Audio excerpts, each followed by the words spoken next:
The Center for Educational Media and the College of Education at Middle Tennessee State University are proud to offer professional development to K-12 educators in Tennessee through our online video library. The following video is presented by the Center for Educational Media in partnership with Professional Educators of Tennessee's Leader U Conference. For more professional development videos, check out our website at www.mtsu.edu/CEM.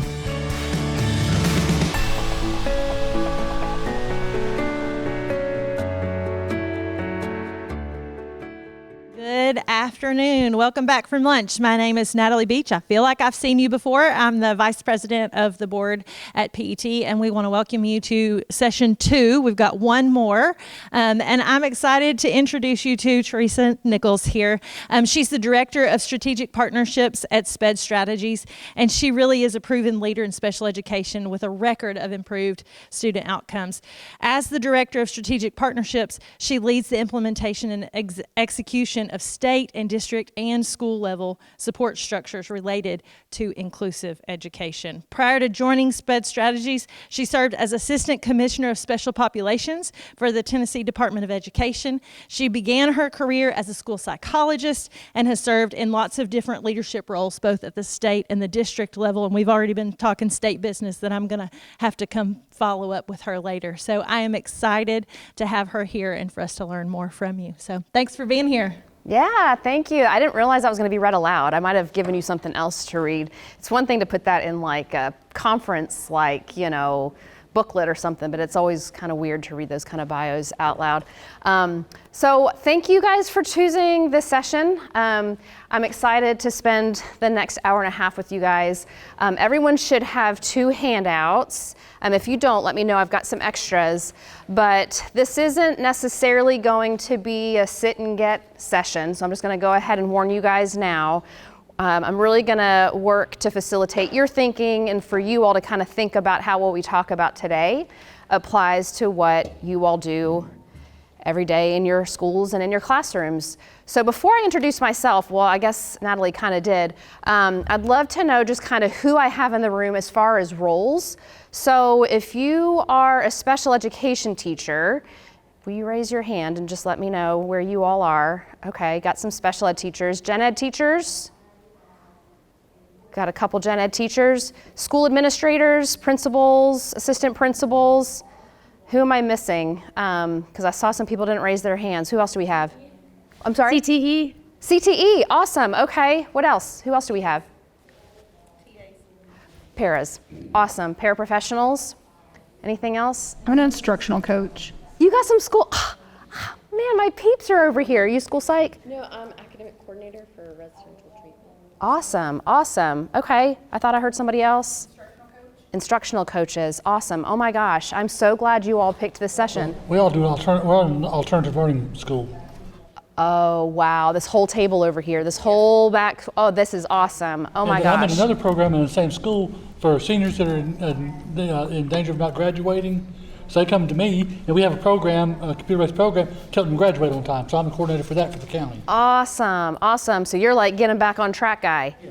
Awesome, okay. This is so great to know that we have all these varying perspectives in the room. It's really gonna help add to the discussion that we're going to have today. So awesome, let's just get started. So you all already kind of know a little bit about me. I live right here in Middle Tennessee. I've worked, at the school district, state level, and I'm fortunate enough now to work for a group called SPED Strategies, and we really focus on helping state agencies, district leaders, school leaders, and even classroom leaders embody and facilitate what we call inclusive education So not just getting kids in classrooms, but really creating the environments for students to be successful in their least restrictive environment, wherever that might be. We do focus mainly on systems for special education, but as many of you are well aware, special education does not reside or live solely in a room or a program. It really embodies the entire system, including our general education classrooms. But we're going to take a different spin today. So again, this kind of goes into what our focus areas are at SPED Strategies. So we do a lot of work supporting special ed leaders. We talk a lot about systems transformations. How do we look at our systems differently? We do that through innovative professional learning. And as I mentioned, I told you a little bit more about advancing inclusive education. So those are the 4 focus areas of our group. Okay. So all that's out of the way. So let's focus on what we're going to talk about today. So you all saw the description, hopefully, of our session today, which is why you chose it. But we're going to spend some time kind of talking about collaboration more broadly. We're going to apply that to the cycle of student support, which we'll dig into here in just a few minutes. And then we're going to talk about, for all of you building leaders, and those of you who are in a position to influence the conditions of your school building, kind of what do we need to do to create those conditions so that we can really use that cycle of student support and use those collaborative structures to help us in our roles. So that's what we're going to do today. So let's just take a few minutes. Again, you all have some handouts there. And I want you all to think for just a second, and feel free to use your notes. The larger packet, the stapled packet, has sections in there for you to jot down thoughts or notes, reflections along the way. It's just there for you as a tool. But our first kind of reflection that I'd love for you all to kind of take some time to think about is, what are the things that are getting in the way of supporting all learners? So just think about in your experience.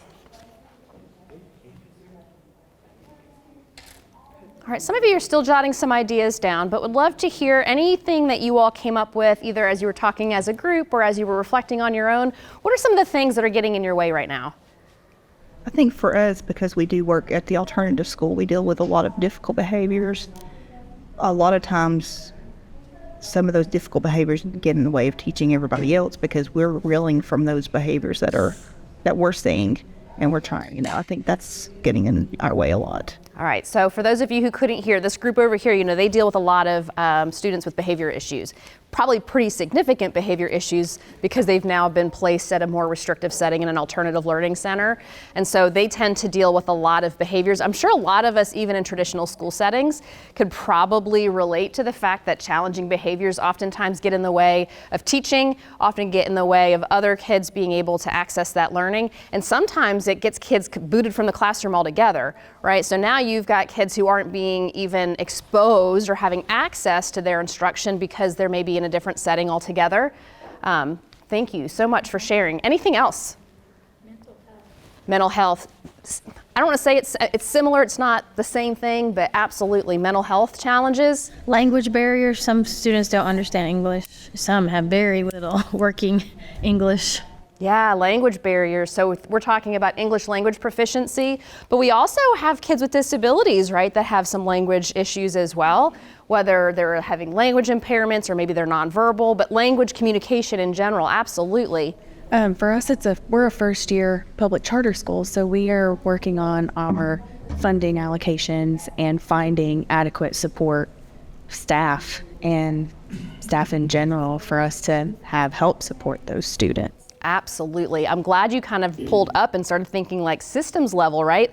Resource allocation. Do we have the staff? Do we have the resources to be able to support all kids? Huge issue right now across the board. And I think what you're speaking to is like trying to get it up and running, right? You've got a first year charter school you're trying to get up and running. But then how do you retain staff, right? How do you keep people there once you have them? How do you make good use of the resources that you have? Awesome. Anything else that we haven't talked about that just really stands out that you wanted to hit on? I think something we've come across, a lot of it is especially dealing with kids that have IEPs, and that's a lot of what we get as a behavior issue, is that a lot of times some of the stuff they have is a learned behavior, and this is my survival mode, and when I feel threatened, then I start acting out. So now my consequences or what I'm familiar with. So it becomes, is it I don't want to do the work, or I don't know how to do it, and I don't know how to tell you I don't know how to do it. I love that. Is it a can't do or a won't do, right? And sometimes when you're in the middle of providing instruction, it's hard to know, right, which is which. And so it takes a lot of work on the back end to kind of get to the bottom of, all right, so now how do we support this student? Is it teaching them a skill, or is it giving them some type of a behavioral consequence? These are all great. I mean, I think we can probably relate in some way to all of these challenges or barriers. I want to talk about, because again, a lot of what we're dealing with at the end of the day have to do with some of these systems level challenges that end up kind of manifesting themselves in a lot of what you're referencing in the classroom, right? And so I'm going to come over here because I want to read these statistics to you and make sure that I get them right. So a lot of you talked about, some of that time that it might take to get to know or to address some of these challenges, these instructional challenges, these behavior challenges in the classroom. So one of the things that is impacting us in our ability is time, right? So being able to take the time to maybe do some of that planning, to do some of that intervention on some of the behavior challenges, and being able to use our staff and plan accordingly. So one of these studies, this came out of Adopt a Classroom survey of teachers in 2022, so super relevant, super recent. 81% reported that their overall workload had increased. Does that sound about right? And that at the same time, 55% reported less planning time due to staff shortages and other factors. I see some nodding. Does that sound like what you're seeing in your classrooms or what you're seeing in your schools? So demand's going up, planning and time to address them is going down. No, for me, that would be 0 and 100. Because I'm doing the program I do, plus teach a couple of ALP classes. I don't have planning time. On top of that, I have other responsibilities for the other program.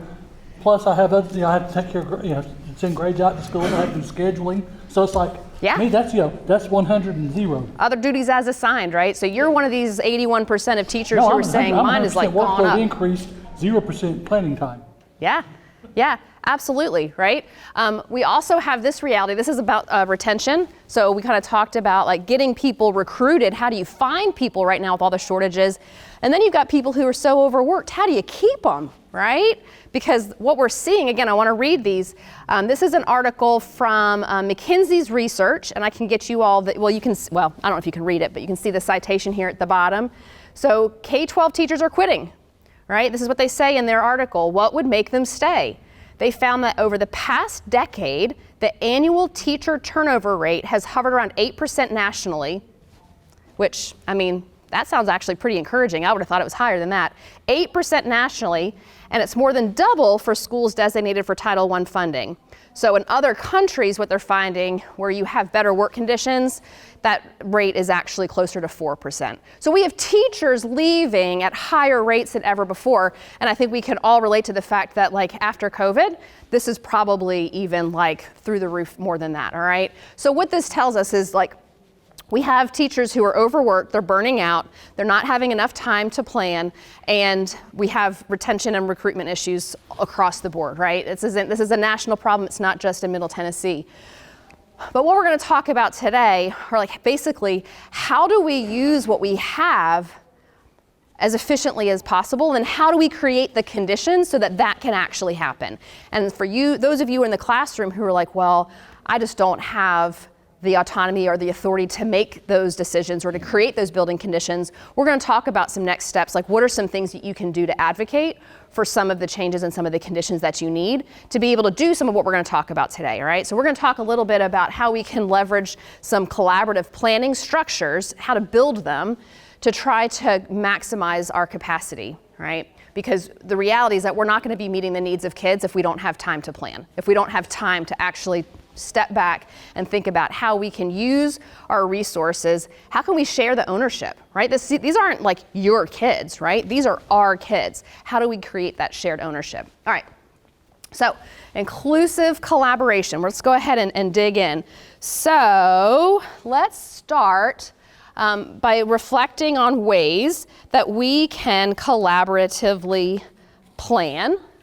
So, let's think about the ways that we can do that. Let's talk about the difference between collaboration and cooperation. All right, so take a minute, look at these two graphics on the screen, and just kind of to yourself think about which image might represent cooperation and which might represent collaboration. What do y'all think? Well, picture B is definitely collaboration, Okay, tell me why. because those two are up to no good. All right. There's no right or wrong answer, by the way. I feel like it could be both, because in both situations you have to come together as a team to decide what the plan is, and you have to have an element of cooperation to put that plan into action. Yep, okay, awesome. All right, so these are kind of the definitions, and we'll go back and look at those pictures again and see if you've changed kind of what your initial thought was. So there is a distinction, right? So cooperation, you're assisting someone else in doing what they want you to do.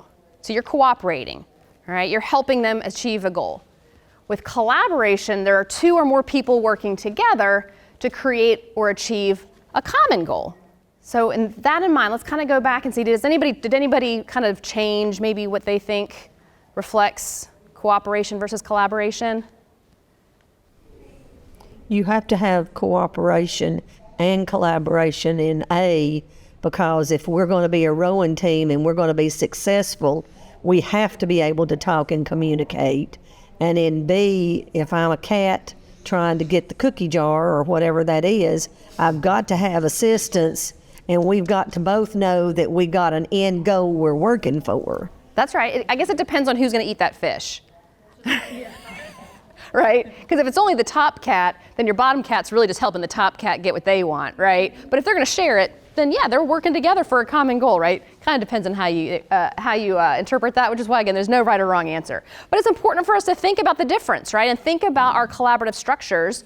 When we're collaborating, are we truly being collaborative, or are we cooperating, right? And maybe it's different. Maybe every situation's different. We're going to talk a little bit more about how we can truly build those collaborative structures. So let's think about who are the people that you collaborate with. All right, so in your handout, again, you've got some spots to kind of reflect, if you choose to kind of think about the people you collaborate with, and then when and how do you do that. Poor guy over here, what's your name over here in the purple?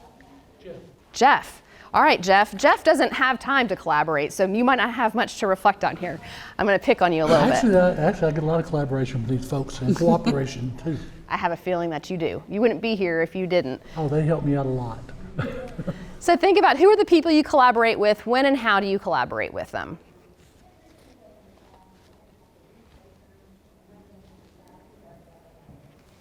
So Jeff, you collaborate with these ladies over here. Tell me, when and how do y'all do that? Well, let's see. This one are my assistants up in the GAP program. So when I'm in the other classroom, pretty much everybody in GAP, she comes up and helps some of my GAP kids, get lessons done. She's actually, she's working on her teaching license. So I have a middle school class, English class, and a high school English class. So she comes and teaches the middle school English class. So that does give me a little time to sit back and do other things. While she's doing her thing, I can do mine. So y'all are tag teaming all the time. And then she sends me stuff saying, hey, this might help you out, in whichever program. So, this is my support group. That's your team right there. That's your team. Anyone else want to share kind of some of the people that you find yourself collaborating with the most and how you do that? Any ideas? Any other thoughts? I think the counselor and the principal both also work really well into who we collaborate with. Yeah. Because, we, like you said, we have a lot of behaviors and everything in our school, and a lot of environmental factors for our students. And so the counselor is a big part of that team. Yeah, so you've got like an expansive team. That's awesome. You find those people, right? You find the supports that you need. You find the people that you need to collaborate with or maybe cooperate with on a regular basis. Awesome. Okay, so I want you all to think about yourselves now. Okay, so thinking about what you bring to collaboration. What are some of your strengths? And what might be some of the limitations? So just be really reflective. You don't have to share this. right? If you want to, you can, but just be thinking about for yourself, what are some strengths that you bring to collaboration and what are some limitations that you might have?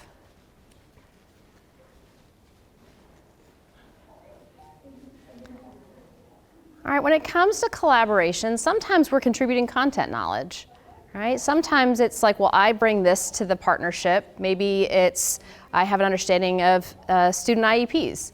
I know what these kids' needs are as reflected in their IEP. Or maybe sometimes it's, but I understand grade level standards, right? I'm the content expert when it comes to grade level standards. Sometimes, and I heard you guys kind of back there, I was trying not to hover, but I kind of heard you talking about, well, sometimes like so-and-so is the moral support, right? Somebody is really supportive and we need that on our team, right?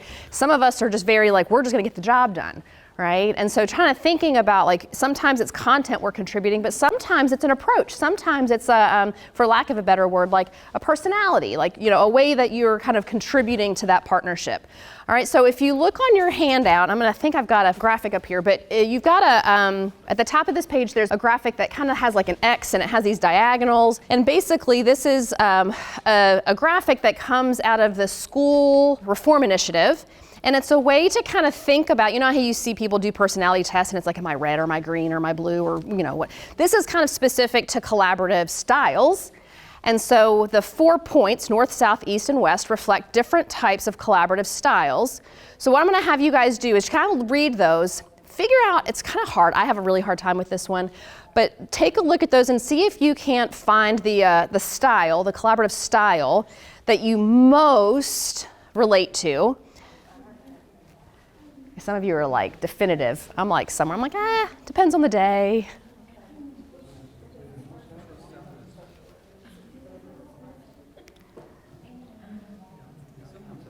All right, raise your hand if you need a few more minutes to identify which one you most relate to. All right, so everybody's kind of figured out their east, west, north, south. Okay, raise your hand if you're a north. Got a couple, okay. Oh, let me get back here so I can see everyone and not trip. Raise your hand if you're south. Okay, east. No easts. Well, one aspect of east or like you're the only person in the room? Okay, what about west? All right, wait, did you guys raise your hand twice? Okay, there's just a bunch of you at the table. Okay, I just wanted to make sure, all right, so here's what we're gonna do, just because it's after lunch and it's nice to get up and move around. Just for this one activity, I'm not gonna make you guys like get up and move, all right, I promise. But for this one activity, if I could get the norths to come to this table, the souths at this middle table, and then there's no easts, and then let's do the wests over here.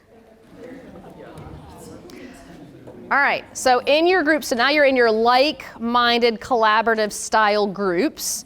Y'all talk for just a few minutes because I want you all to kind of reflect on what are some of the strengths that you bring to a collaboration as a north or as a collaboration style. I don't know are you guys north? No, you're not north. I can't remember what I assigned you guys. So as a north, what do you guys bring to your collaboration style that's a strength, all right? But I also want you guys to talk about what might be the limitations of this. What styles do you find most difficult to work with? That's always fun, especially when you have groups that are here together. And then what do you think other groups need to know to be able to work with you? All right, so pick one person to just kind of jot down your notes. Y'all don't have to write a novel or anything. Maybe some bullet points. Pick one person to kind of be your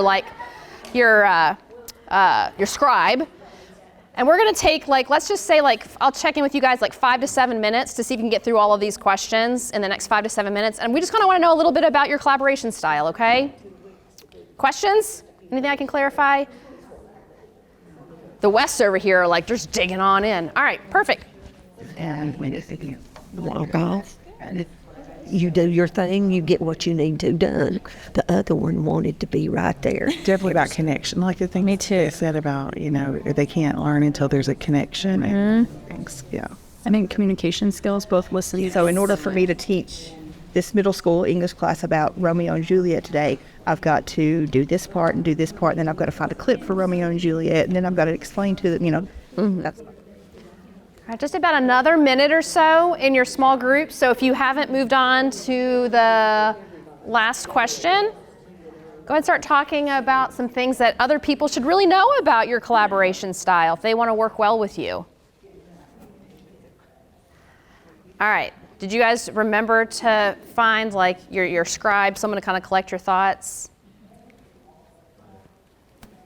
Okay. All right. Of course, the Norths did, right? Y'all are North, right? Yeah, we're North. Yeah, North is like, we got it. All right. So tell us a little bit, like, what are some of your strengths as a collaborator? We talked about like being goal oriented. Uh-huh. You can trust us to like initiate, get the ball rolling, and also to like get it done. So we struggle with the big dreaming because we want to just put like money where our mouth is. Big picture, I hear you saying, is a limitation. Yeah, big picture's a limitation. So then who's hard for you guys to work with? East. East, because it's the Wait, there aren't any East in here. I was like, East. I was trying to find them. All right, well, good. You didn't bring them along with you because I'm just kidding. I don't think we got I'll go down in the east, though. Isn't that funny? Because then it's like, well, I found out who I am, and I'm going to go ahead and identify who everybody else is too. What about some things that would be helpful for your collaborators to know about your collaboration style to work well together? What do y'all think? Did you get that far? Yeah, we chat about like in stress, we go towards that like step. The list. And so we talk about how South can be difficult to work with too, because it's like they'll slow down and be more emotional. They want the warm and fuzzy. Yeah, but sometimes We're not warm and fuzzy over here. we're not coddlers. You don't have time for that. We're not coddlers. We're like, you need to do this and just get it done. Yeah. I love my South to death, but it's like, yeah, I ain't got time for the warm fuzzies right now. You take care of them. We need them, though. We need them, right? That's what we talked about. Is like we so appreciate her because, as Norths and West, we get very caught up in the educational part of it, and you need to get this, and this done, and then she's able to come behind us and be like, I believe in you. You can do it. We love you. All of this. I mean, we truly appreciate her because she. Yeah, you got to have them. They make up your team. I heard something that you said. I don't want to pick on you, but I just overheard it while I was walking around. You kind of talked about the stress of the job, that you might not normally be so like list driven or so task driven, but the job and when you're under stress, it kind of pushes you maybe more to. I think you did say when you're under stress, you're more. You might go towards that faster. But let's face it, we're all kind of under stress, right? The stress of a job is causing that. Awesome. Anything else you guys want to add? Awesome. All right, well, thank you for sharing a little bit about your collaboration style. Souths, talk to us a little bit. What are some of your strengths, but also what are some of your limitations? Well, we decided we're kind of, we think connection is important, communication, listening and speaking. It's really important and everything. I think that's one of our strengths, right? You want everybody to feel heard, right? You want everybody to feel included. We struggle with order, making sure emotions are good, but concrete tasks are really difficult to figure out. Yeah. So you kind of need some of your partners to kind of fill in some of those gaps, right? What style do you find the most difficult to work Well, she said something really cool. She said you can love children into poverty, and That's good. we don't know if we challenge them enough. Yeah, so you're talking about it. Yeah. For everyone. Yeah, so you're talking about with your kids too, right? So working with kids, working with your peers. So like balancing, having those high expectations for kids and for your collaborators, right? Because you just want to make sure that they feel comfortable, that they feel good. Yeah, that's a really good takeaway. It's interesting how you're able to kind of make those connections. Did you guys talk about a style that might be hard to collaborate with? We thought we got along with everybody, actually. That's so south of you. So south of you. I love that. But that's great. I appreciate that. And was there anything else you all talked about that would be really helpful for your collaborators to know about your collaboration style? Yeah, we said it's hard for us to problem solve, and we want to be driven, but our care gets in the way. So go easy on your Souths, y'all. Go easy on them. Love that. Well, Amy made the statement to me one day, and she said, I don't always think about the academic side of it. She said, I'm looking at the kids and I'm looking at their emotions, and she said, you all are academic driven, and I'm not in that position where I feel I have to push the academics so I can take and address that emotional end. She's our feeder, she's our nurturer for the kids. Whole child, right? Yeah. The rest of us fit in there when we can, Yeah. but there's other things that she just sort of sneaks in between the gaps and fills in for the rest of us. Yeah, you guys have standards you got to get to, right? Yeah, absolutely. There you go. There you go. You got to have them. You got to. All right, Wests, what are some of your strengths? What are your limitations?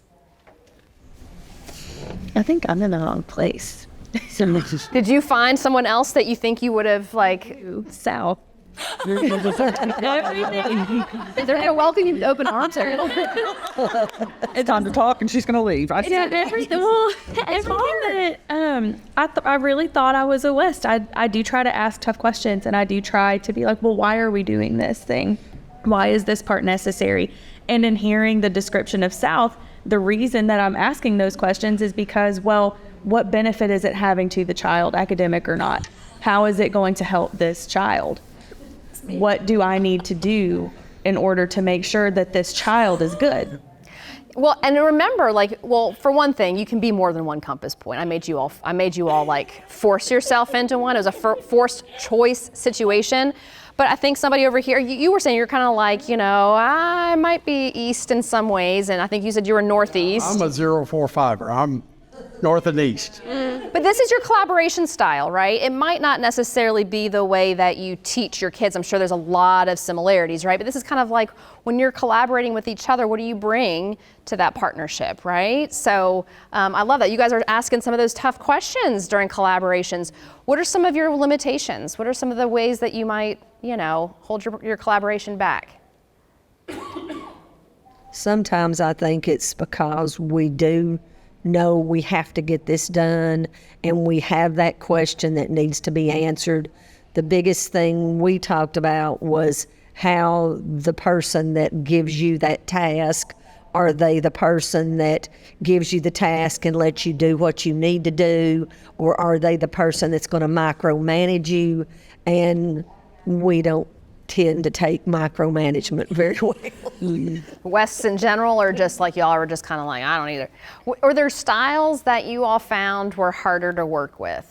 Did you get that far? We did, and what's funny about that though, because I just have to point this out, is like, so my boss sitting over here is in the north, but and some of us felt like norths can be harder to work with for us, but it's like, I feel like he's a combination of like the entire circle.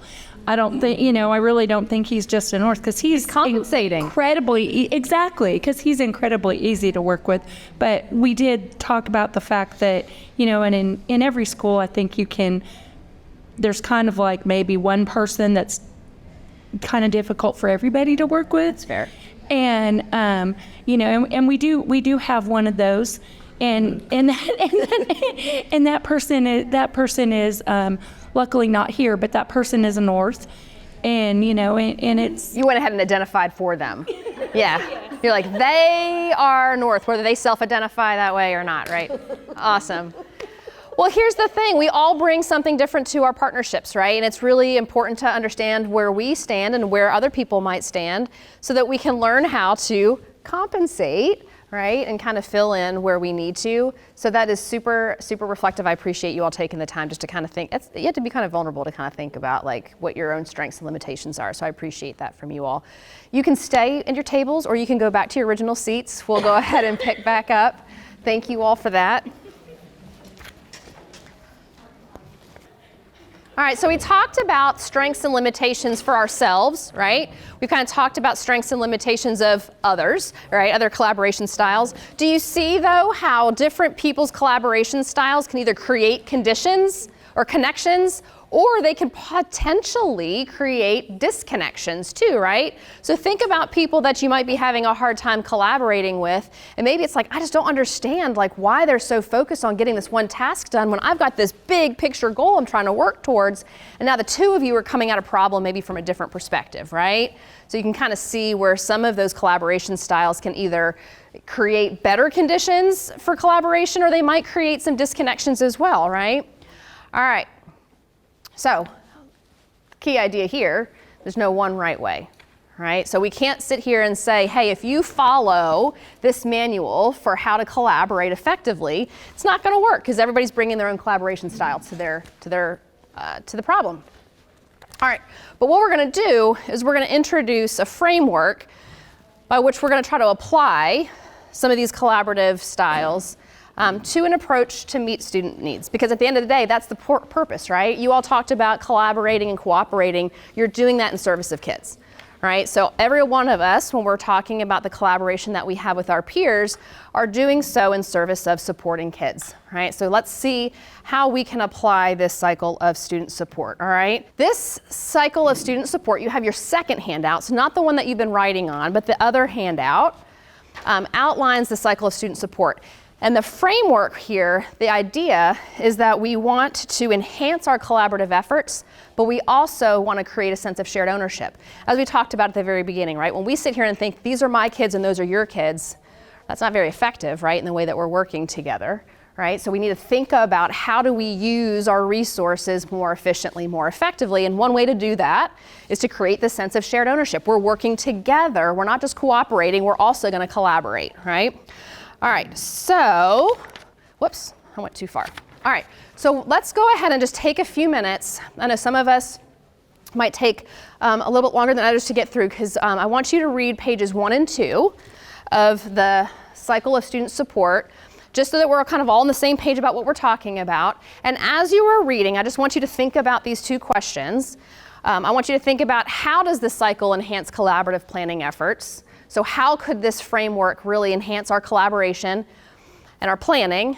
And then how does it create that shared ownership? So I told you that it does. I want you to kind of look and see how. How do you think it does? All right, so I'll kind of monitor. We'll take just a few minutes, but I'll check and see if anybody needs more time.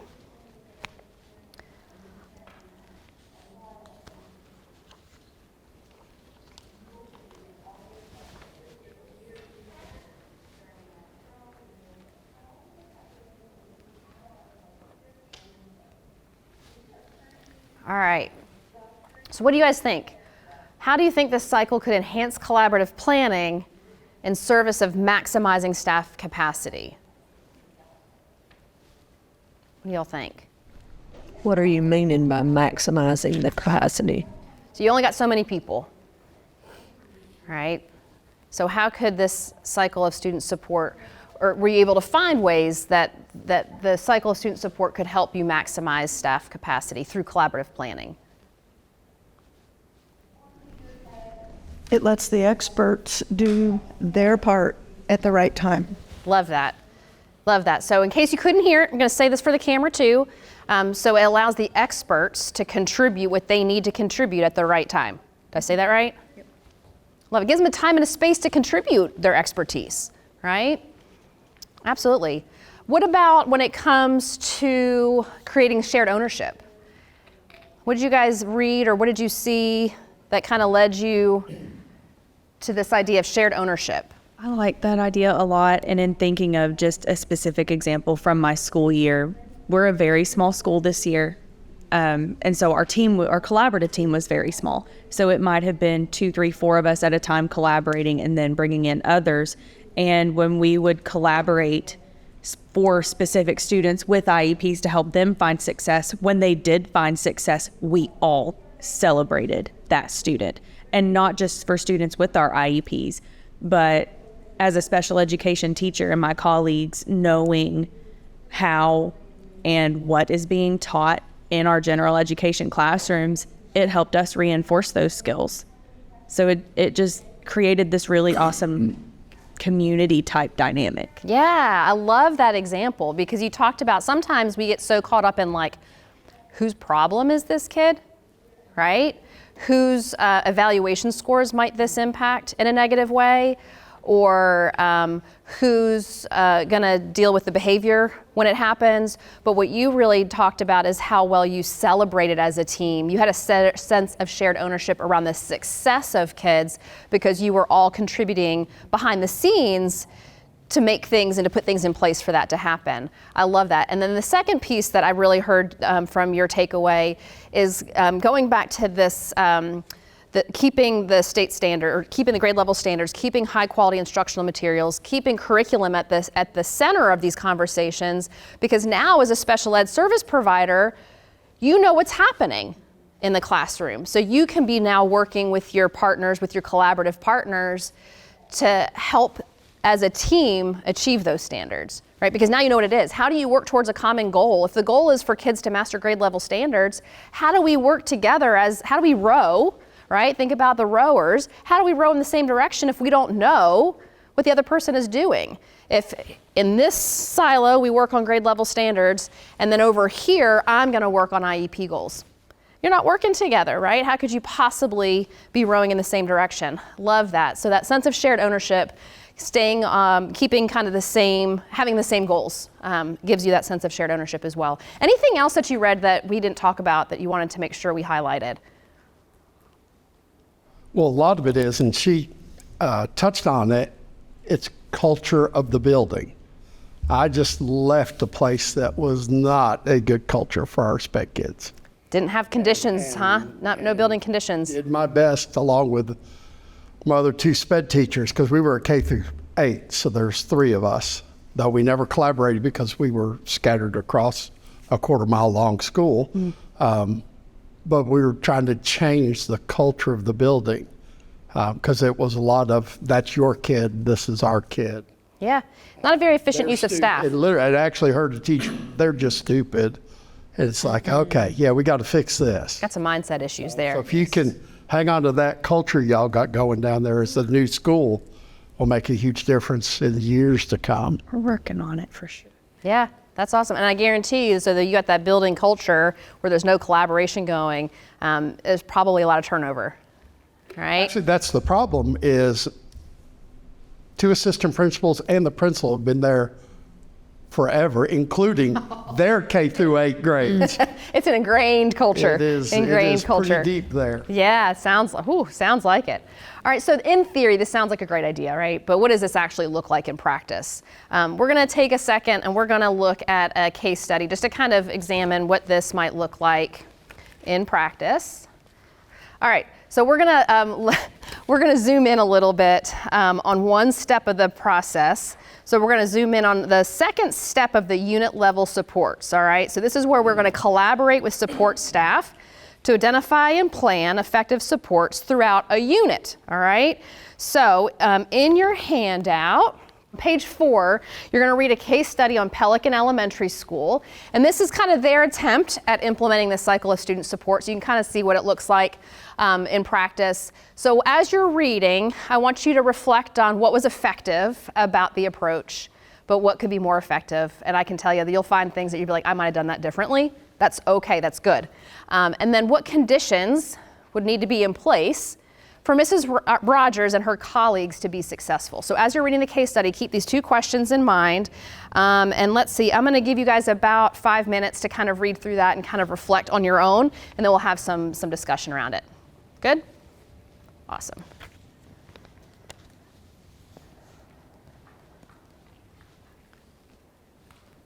Does anybody need a few more minutes to get your thoughts together? Okay. So what did you guys see in Mrs. Rogers' approach that you felt you liked? It was pretty effective. She overviewed the whole unit to see what she actually had to include. And as she went through it, she took and investigated where her kids stood.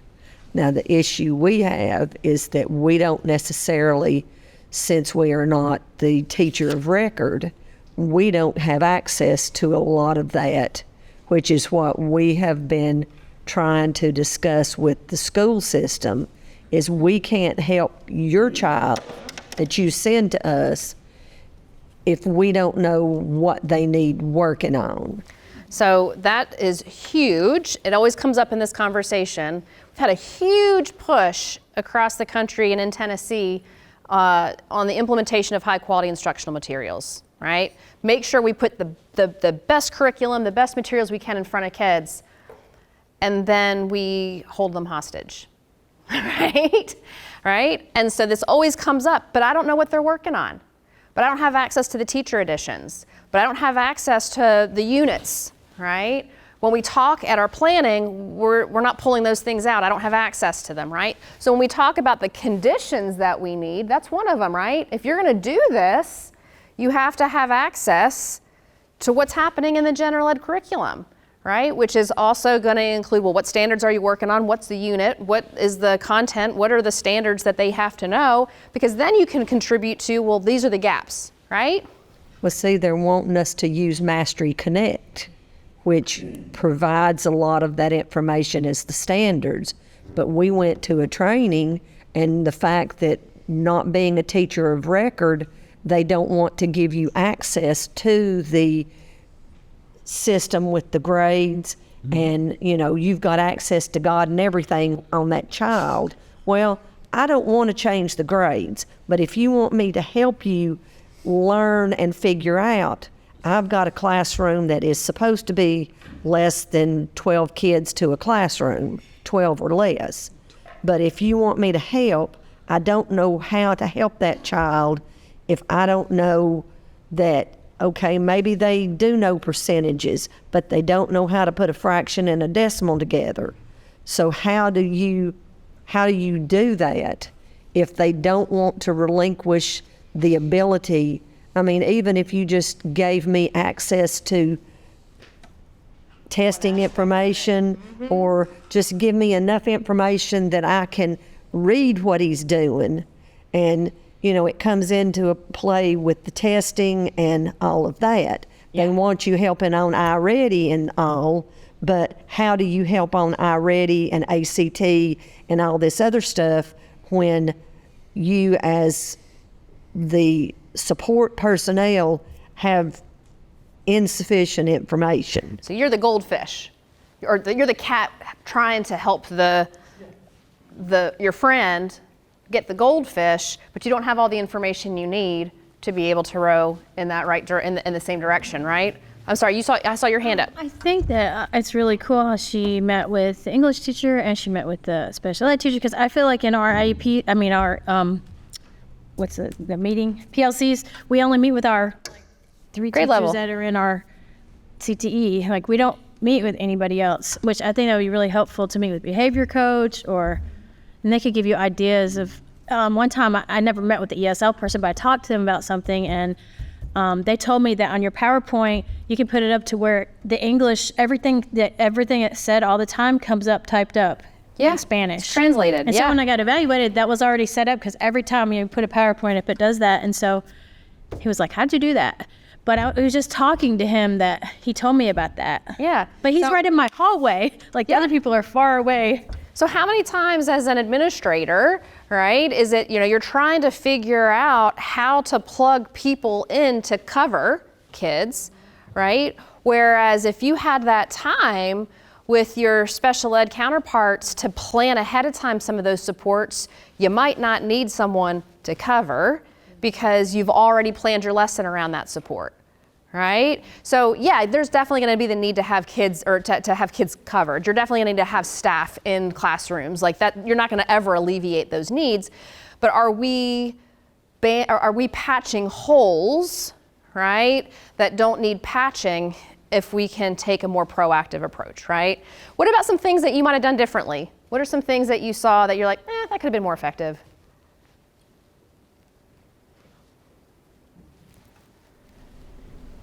If I had the time to do so, or if the special education teacher had time to do so, as Mrs. Rogers, I would have asked him to come and do inclusion during some of the lessons, so that not only would he have a better idea of what's going on, but he might then see, okay, this is where we need to adjust for the next lesson.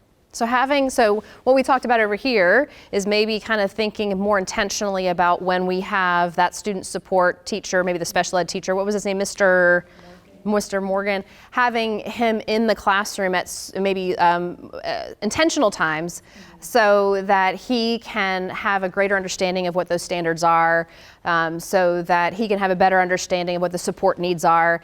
And that can inform the next cycle, right? That can inform, hey, next time we sit down to plan the next unit, you have a better sense of how this one went instead of me just reporting it back to you. I love that. And the intentionality behind it, right? Because so often it's like, well, we need someone in ELA for 90 minutes. Well, do we really need someone in here for all 90 minutes of ELA? Or do we need someone in here for the 30 minutes of whole group instruction?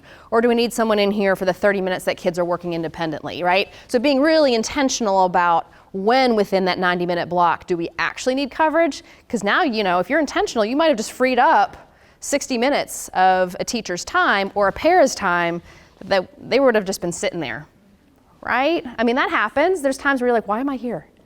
Right? I mean, I could be over here doing something, 10 times more important, right? So I loved what you said about the intentionality. I think I saw a hand up over here. I think one of the things that works in that direction with her, a lot of times we get those special ed kids that come with an attendant. Yes. And a lot of times I'm not sure that all of those attendants are just either a body. I'm not sure that it's just I didn't hire somebody off the street to come sit with this kid. I really didn't look at the kid's needs and try to match a student. And because we've had one kid had about 4 different attendants. Yeah. Every time he got sent to ISS, there was a new person with him. Mm-hmm. And the thing is, if you're going to provide these kind of things, then the person that's coming with them needs to also have some kind of idea as to what this kid needs instead of just sitting here waiting on the kid to say, hey, I need help. I love that you brought that up because so often we focus on, hey, we need to make sure that the general ed and the special ed teacher are on the same page. But sometimes it's not the special ed teacher that's actually working with the kid, right? And so then it becomes like, does your special ed teacher, it goes back to these conditions, right? Does your special ed teacher have time built into the schedule to prepare the other support services staff that are working with this student, right? Is there time built in at the beginning of the week to have conversations about what's happening this week in XYZ class and what types of supports might you need to be prepared to provide, right? Great points.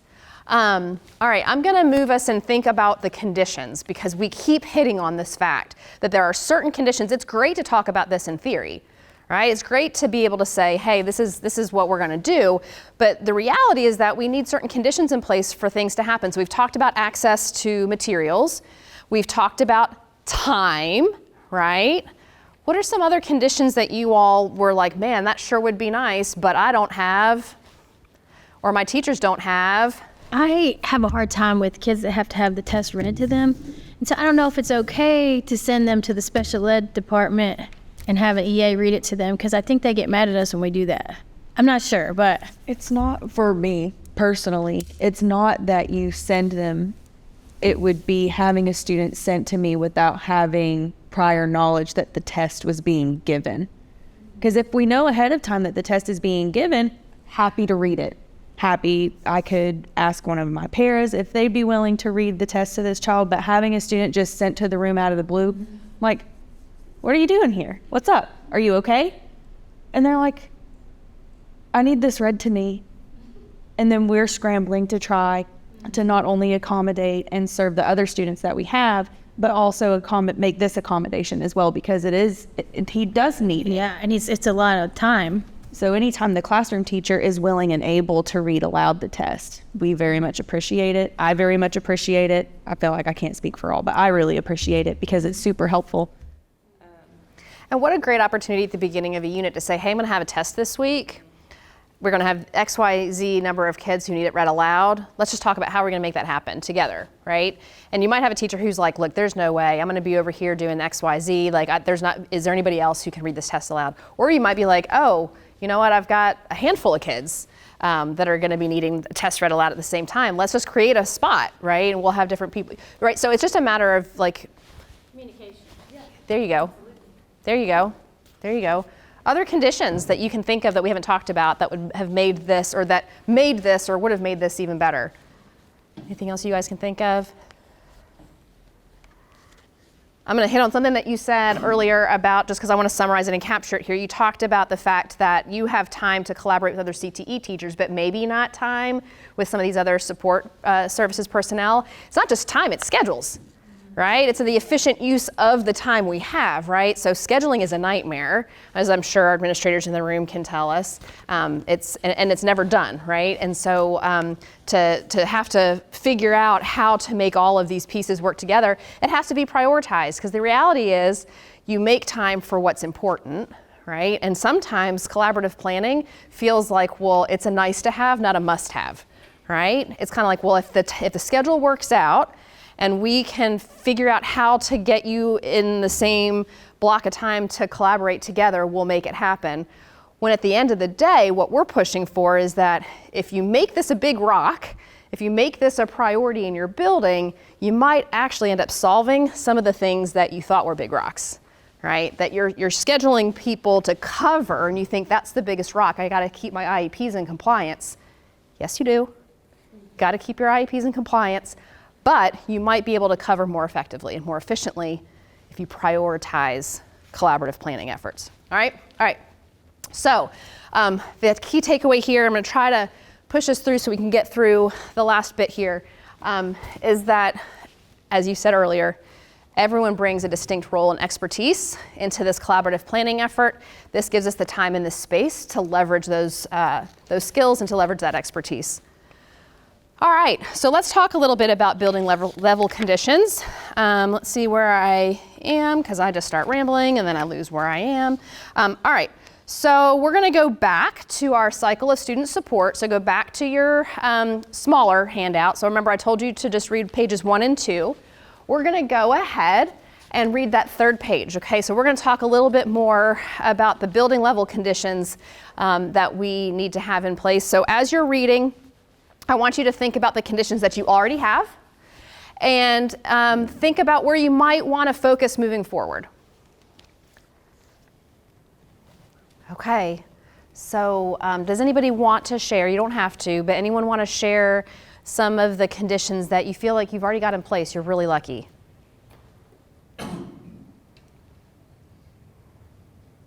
It's okay. I gave you adequate wait time. Oh, go ahead. Actually, we have a tomahawk time, which I never thought about telling the special ed kids to bring them more up to grade level learning. So, love that. So intervention blocks, right? Call it tomahawk tomahawk time, yeah. Tomahawk time. It's like mascot, I'm assuming. Yeah. Awesome. So having that intervention time, that's a huge resource. It's a time resource, right, that you have that you can use in different ways. Love that. Anybody else? Since you got the ball rolling? We have great support from our, for our principal and guidance counselor and people like that. It's just, Yeah. they're not, the people above them are not supporting us. It's like we just had the insert she was talking about. There's for these portions, all those things. Hey, with the Pearson online textbook, you can do this, and this information will give you. And I'm looking, okay. So you can. I said, yeah, that'd be great if I had access to it. Well, you have access. No, I don't. But your principal, what I heard you say is that you do have some people who are willing to advocate potentially on your behalf. That's a huge resource. So don't lose sight of that. I'm going to pin that because we're going to talk about that here in just a minute, about like how we then kind of like, okay, now what, right? How do we advocate or get, or try to talk to people about what we need? Does anybody have an area, and again, you don't have to share, but anything that you read that you want to focus on maybe a little bit more, something you hadn't thought about? Something I think that has been an issue sometimes is, I understand having the special ed assistants there and having that SPED teacher available, but a lot of times what I find is an issue is some of them do not focus on math and science. They're more of an English based, or they're something that's not as difficult kind of thing. So when trying to get some of their help, it's a little difficult to try to pull somebody in because like with him, he says, I know nothing about math, don't ask me about math, so, but when you've got your special ed support there that is supposed to be helping all subject matters, it's very difficult when there's nobody there in your area. So you're trying to, as a special educator, be the content expert on every content area, and that's impossible, right? But at least have knowledge of at least a bare minimum. I mean, and so it goes back to having access to the materials too, right? Because here's the thing, like if you're able to access those materials, not that you have to teach yourself, but you have something, you're not having to know long division. You've got materials in front of you that you can identify some scaffolds or supports to support long division. You don't have to know it yourself, you just need the materials, right, to be able to do that. I can't do long division. Wow. I can't do that. Good for you. Awesome, awesome. So just something to think about, you know, kind of where you might want to focus. All right, so let's talk about some different structures just real quickly. You know, these are probably some structures that you have in place in some capacity, right? Because as we said earlier, there's no one right way to do this. So you might have common planning time, and that's great. Some of you are like, this is great, we already have that in place. Some of you might have, you know, have you ever seen, well, many of you probably on the IEPs, you'll see that there's time that you're getting quote unquote IEP credit hours for consultation, right? So you might have people who come in and consult on different cases depending on the student's needs. So those might be, you know, your consult hours that, again, I always encourage everybody to write consult hours on your IEP because it forces you to create this time, right? And you get credit for it. It's part of your IEP. Right? So coming to grade level planning meetings is consultation, right? Coming in to check with the teacher to see, hey, how well did that go is consultation, right? So I always encourage everyone to build that in. Your PLCs, a lot of you have PLCs, right? So these might be set up a little bit differently than common planning time, but this is kind of where you've got your disciplinary specific teams who come together to plan and learn and you know, learn more about pedagogy, content pedagogy, and review assessment data. And then I love these critical friends groups, right? So these are people who just really take an interest in maybe, I know that you probably don't have these in your schools, but people who really love the behavior kids, right? And they're like, I really want to know more about how I can support these kids in the classroom, you know, or I really enjoy working with kids who have English language needs, right? And so you'll have kind of these critical friend groups that happen organically. Are there collaborative structures that maybe are more familiar to you? Or there some that you all tend to use more often? Common planning time. Common planning. If you're lucky enough to get that, you're pretty lucky. I don't have a planning, but I will go and like pop in while my gen ed teacher is on planning. So gen ed has common planning. Gen ed has common planning. The bad side with common planning is what I ran into. We had both 7th and 8th grade at the same time. So that gives me 6 teachers to see. So that's a building level condition, right? That's a building level condition that you need to be able to do this well, all right? It's common planning, but maybe not common planning at the same time. That's when I have my reading intervention group too. Right. Yeah, schedules, right? Anything else, anything other than common planning that you all tend to use? Some of the PLCs, does anybody do y'all My do PLCs? high school that I was at the first half of the year did PLCs every 6 weeks, and they were informative. They were not a waste of time. They were always something relevant to what was going on at the moment that we needed to take care of. Good. Yeah, so there's lots of different types of collaborative planning structures. No one right way, kind of look at what you have and see how you can use it. Because a lot of the times what we hear is that we have structures in place, we're just not using them well. So what you just said about PLCs, they were not a waste of time, they were a good use of time, that's not always the case, right? Sometimes we have the time, we don't know what to talk about while we're there, right? So thinking about not just the structures, but then how we use it. All right, so the last thing we're going to talk about here in the next few minutes is advocacy, because the reality is that there are sometimes conditions that are outside of our control, but there are ways that we can influence them, right? So having someone who can listen to you is certainly something that is a huge resource and something that you should absolutely take advantage of. So oftentimes it's our role to advocate for meaningful change, right? So something that I just want you guys to take a few minutes to reflect on, because sometimes it's like, all right, how do I broach this conversation? How do I talk to the decision makers in a way that's productive and doesn't sound like I'm just griping and asking for one more thing, right? So go ahead and just take a few minutes within your handout. There's a little chart that looks like this. It's called the Inclusive Communication Framework. And just kind of think about for yourself some criteria that, you know, like, oh, I already do that.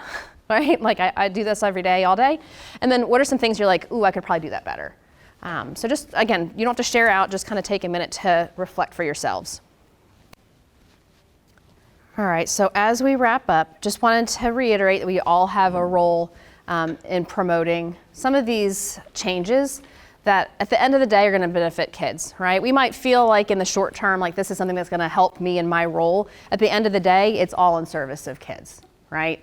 That when you do our jobs better, when we do our jobs more efficiently, we're doing a better job for kids, right, at the end of the day. All right, so we only have a couple minutes left, so I'm just gonna fly through these. I am gonna ask you all, if you don't mind, I'm gonna put up a QR code for some feedback. As we develop these sessions, love to get feedback from those of you who've had an opportunity to sit through. You all have these probing questions in your handout. I'm not going to ask you to fill this out now, but as you go through the afternoon, it's always helpful because when you come to these conferences, how often do you like, oh, that was a great idea, and then you walk away and you kind of forget about what you learned and what you're going to do with it. Just be thinking about what you're taking away, and then what you might do differently as a result of this session. Just again, to kind of help in practice. Your socials for SPED strategies. Again, here is the QR code. If you want to pull out your camera, you can take a picture. You don't have to fill it out right away, especially since we're at time and you all are likely wanting to get to your next session. But this helps us tremendously at SPED Strategies. I know Leader U probably has a feedback survey for you as well, but this is specific to this session and will help us to identify what works, what can we tweak, how can we make it better. You all have been amazing. I so appreciate your level of engagement, especially right after lunch. When I found out I had the 1 o'clock slot, I was like, oh man, I'm gonna have to turn it on. Make sure I keep you guys up and moving and engaged. You all were fantastic. So thank you guys. Enjoy the rest of your afternoon. I'll hang out in case you guys have any questions for me. But otherwise, enjoy the rest of your afternoon.